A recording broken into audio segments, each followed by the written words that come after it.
La inclusión de la diversidad en cualquier sociedad implica necesariamente incluir a todos los grupos que conforman esta sociedad. Mientras no seamos capaces de disminuir las brechas que persisten hoy día en la sociedad, no vamos a poder tampoco formar ambientes más inclusivos y también mucho más democráticos. Es imposible construir sociedades democráticas donde podamos dialogar, podamos respetarnos mutuamente, si es que no tenemos también ese interés por transformar la sociedad, derribando todas aquellas condiciones de exclusión. En las sociedades donde existe exclusión hay ciudadanos que no participan, hay personas que incluso no tienen la categoría de ciudadanos. La democracia se sustenta en la participación.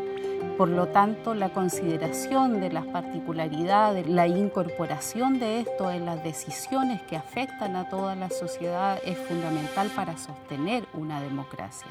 El riesgo de conflicto en las sociedades está asociado necesariamente a la exclusión, y me refiero a exclusión de todo tipo, exclusión socioeconómica, exclusión política.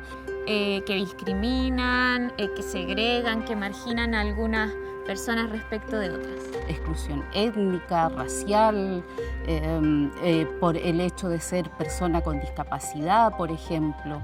Hay distintas formas de excluir en las distintas sociedades. La universidad tiene un tremendo compromiso con la inclusión.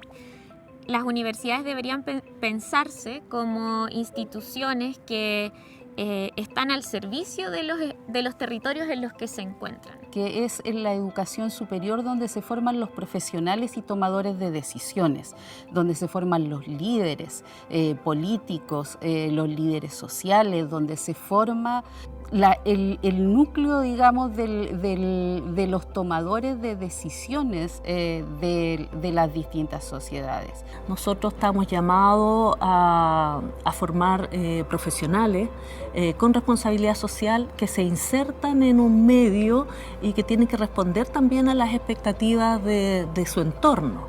El concepto de la responsabilidad social lo tenemos muy incorporado y nosotros como Universidad del Estado en particular.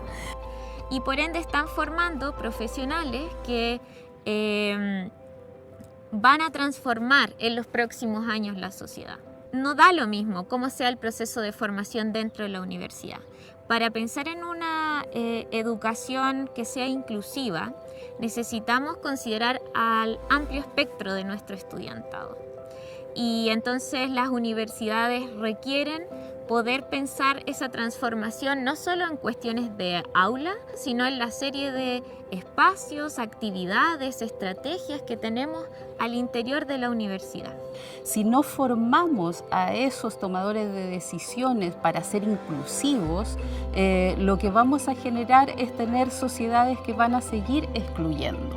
Las instituciones de educación superior estamos convocadas a promover espacios libres de discriminación, ambientes diversos, ambientes inclusivos, como les señalaba, ambientes donde existen también las condiciones de equidad de género.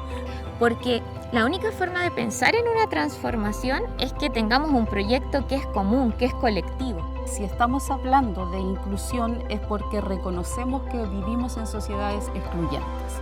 Y como vivimos en sociedades excluyentes, la sociedad misma tiene una serie de desafíos que abordar y que van replicándose dentro de las instituciones de educación superior. Y una cuestión fundamental es el tema de las leyes. Cuando nosotros hablamos de ciudadanía, por ejemplo, hay elementos de los pueblos indígenas que quedan fuera. La ciudadanía tiende a pensarse para los individuos. Está pensada si el individuo es un ciudadano. Pero en el caso de los pueblos indígenas no solamente se habla de derechos individuales, sino que también de derechos colectivos, de derechos como pueblo. Y ahí hay una diferencia que es grande, digamos, respecto a otras agrupaciones humanas y que los pueblos indígenas se han encargado de poner sobre la mesa, que se han reconocido a través de leyes y convenios internacionales, pero que en la práctica es mucho más difícil de considerar. Creo que tenemos un desafío hoy día de establecer también todas estas políticas que permitan y promuevan estos aspectos de inclusión, de diversidad, de participación también y de un trato distinto en las universidades. Y hay 3 elementos que son básicos. Uno que es el acceso efectivo, por lo tanto también hablamos como segundo elemento de una participación con identidad. Y por último, un tercer elemento sin el cual no podemos definitivamente hablar de inclusión social, que tiene que ver con la incidencia. Entonces, la única forma que tenemos de poder romper con esa lógica, que es la lógica que también favorece el individualismo al interior de la sociedad, es pensando en otras maneras de, por ejemplo, si decimos cómo podemos considerar tanto criterios que tienen que ver con las estrategias y metas de las universidades, pero también con aquellos que le hacen sentido a los distintos y a las distintas actores dentro de la comunidad. Mientras no seamos capaces de disminuir las brechas que persisten hoy día en la sociedad, no vamos a poder tampoco formar ambientes más inclusivos y también mucho más democráticos. Entonces, la posibilidad de encontrar lugares de diálogo, ¿no? Momentos para discutir acerca de cuáles son las condiciones de exclusión que hay al interior de las universidades, son fundamentales en términos de pensar una educación superior que contribuya a la inclusión y que de alguna forma pueda responder a ese rol social que tiene.